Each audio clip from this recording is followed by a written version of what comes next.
আগামী 1 মে শুক্রবার দিন চন্দ্র দেবতার আশীর্বাদ আপনি লাভ করতে পারবেন, কারণ এই দিন পড়েছে বৈশাখী পূর্ণিমা বা বুদ্ধ পূর্ণিমা।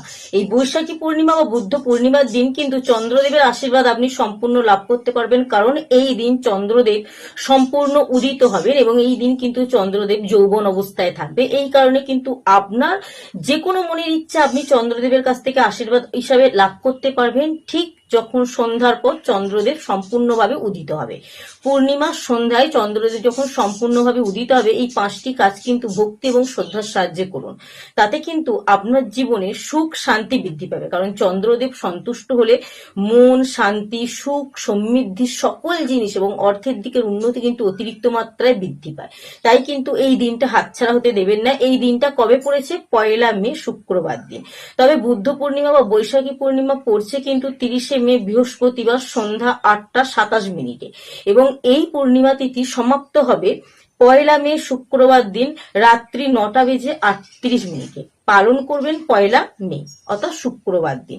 শুক্রবার দিন সন্ধ্যার পর যখন চন্দ্রদেব উদিত হবেন তখন অবশ্যই কিন্তু চন্দ্রদেবকে অর্ঘ্য নিবেদন করুন, অর্থাৎ জল দান করুন। জলের মধ্যে কি নেবেন? একটি রূপোর পাত্র নেবেন। যদি রূপোর পাত্র সম্ভব না হয় তাহলে যে কোনো একটি সাধারণ পাত্রে জল, কাঁচা দুধ, মিছরি, সাদা ফুল একসঙ্গে মিশ্রিত করে আপনি যদি সেই জলটিকে চন্দ্রদেবের উদ্দেশ্যে, যেমন সূর্য দেবতাকে অর্ঘ্য নিবেদন করেন, তেমন কিন্তু খোলা আকাশের মধ্যে গিয়ে, মানে খোলা জায়গার মধ্যে গিয়ে চন্দ্র দেবতার দিকে তাকিয়ে আপনারা কিন্তু অবশ্যই এই মন্ত্রটি 3বার জপ করতে করতে চন্দ্রদেবকে অর্ঘ্য নিবেদন করুন। মন্ত্রটি হলো ওম শোক সময় নমঃ। ওম শোক সময় নমঃ। এই মন্ত্রটি আপনারা 3বার জপ করুন, করতে করতে চন্দ্র দেবতাকে 3বার অর্ঘ্য নিবেদন করুন। আপনার জীবনে, অর্থাৎ আপনি যদি অতিরিক্ত পরিমাণে মানসিক চাপে ভুগতে থাকেন, সেই মানসিক চাপ যেমন করবে তেমনই কিন্তু আপনার জীবনে মানসিক শান্তি অতিরিক্ত মাত্রায় বৃদ্ধি পেতে পারে।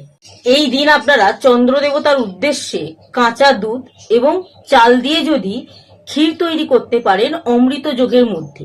কখন পড়ছে সন্ধ্যার সময় অমৃত যোগ? ঠিক সন্ধ্যা 7টা বেজে 34 মিনিট থেকে রাত্রি 9টা বেজে 1 মিনিটের মধ্যে।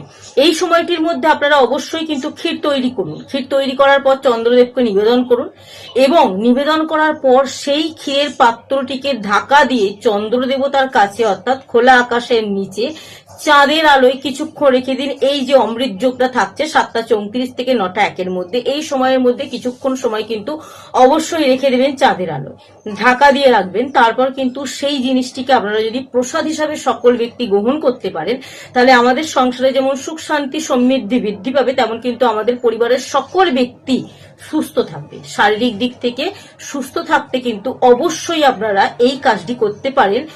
বুদ্ধ পূর্ণিমার বা বৈশাখী পূর্ণিমার মতো শুভ দিন 1 এপ্রিল শুক্রবার দিনটি কিন্তু হাতছাড়া হতে দেবেন না। এই দিন অবশ্যই কিন্তু আপনারা সাদা রঙের যে কোনো জিনিস, হতে পারে দুধ, দই, চিনি, সাদা রঙের কাপড়, রূপোর জিনিস দান করতে পারেন। তবে সন্ধ্যার পর কিন্তু দান করা অত্যন্ত অশুভ বলে মনে করা হয়।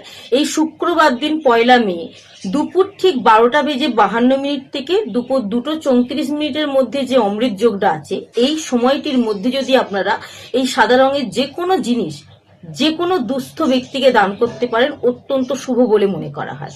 তবে ভক্তি এবং শ্রদ্ধার সাহায্যে মনে অহংকার না রেখে করাটাই কিন্তু অত্যন্ত শুভ বলে মনে করা হয়। রূপোর জিনিস সম্ভব নয় দান করা সকলের পক্ষে। অবশ্যই কিন্তু এই সাদা রঙের যে কোনো জিনিস, যেমন দুধ, দই, চিনি, সাদা রঙের বস্ত্র বা সাদা রঙের যে কোনো জিনিস যদি আপনারা দান করতে পারেন, চন্দ্র দেবতার আশীর্বাদ কিন্তু আপনারা লাভ করতে পারবেন। এই দিন শিবলিঙ্গে আপনারা অবশ্যই কিন্তু কাঁচা দুধের সাথে জল অর্পণ করুন, কারণ মহাদেবের মস্তকে কিন্তু চন্দ্র দেবতা বিরাজ করে। আর এই দিন যদি আপনারা শিবলিঙ্গে ওম নমঃ শিবায় মন্ত্রটি 108 বার জপ করতে করতে কাঁচা দুধের সাথে জলকে মিশিয়ে নিবেদন করতে পারেন মহাদেবের মস্তকে বা শিবলিঙ্গে, তাহলে কিন্তু চন্দ্র দেবতার আশীর্বাদ যেমন লাভ করবেন, আপনাদের পারিবারিক কলহ কিন্তু দূর হবে।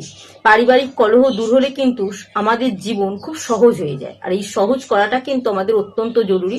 1 মে শুক্রবার অবশ্যই কিন্তু বুদ্ধ পূর্ণিমা বৈশাখী পূর্ণিমার মতো শুভ দিনে মহাদেবের শিবলিঙ্গে এই দুটি জিনিস অর্পণ করতে ভুলবেন না। তার সাথে আপনার সন্তান যদি কথা না শোনে, চঞ্চল হয়, পড়াশোনায় মনোযোগী যদি না হয়, আপনার যদি মনে হয় ব্যবসার দিকের উন্নতি নানা রকম দিক থেকে হ্রাস পাচ্ছে বা কাজের দিকে আপনার মনোযোগ নেই, অবশ্যই কিন্তু আপনি বা আপনার পরিবারের ছোট সন্তান বা যে কোনো ব্যক্তি যদি এই সমস্যার মধ্যে ভোগে, আর্থিক দিকের উন্নতি যদি আপনার বৃদ্ধি না পায়, আর্থিক দিকের উন্নতি যদি আপনার আস্তে আস্তে হ্রাস পেতে থাকে, অবশ্যই কিন্তু এই দিন রূপোর যে কোনো জিনিস আপনি শরীরে ধারণ করতে পারেন, অত্যন্ত শুভ বলে মনে করা হয়।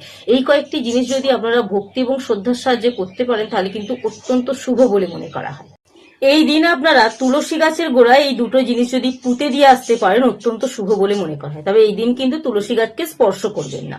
একটি শালগাম শিলা যে হয়, ছোট একটি শালগাম শিলা যদি আপনারা তুলসী গাছের গোড়ায় এই দিন স্থাপন করতে পারেন তাহলে কিন্তু তুলসী গাছ এবং শালগাম শিলার মিলনে আমাদের সংসারে সুখ শান্তি বৃদ্ধি পায় এবং কিন্তু এই মিলনের ফলে কিন্তু সংসারে ঐশ্বর্য বৃদ্ধি পেতে পারে। তাই ভক্তি এবং শ্রদ্ধা বিশ্বাসের সাহায্যে কাজটি করবেন এবং এই দিন তুলসী গাছের গোড়ায় কিন্তু একটি 1 টাকার কয়েন যখন পুঁতে দেবেন তখন কিন্তু মনে মনে আপনি আপনার মনের একটি ইচ্ছা প্রকাশ করবেন।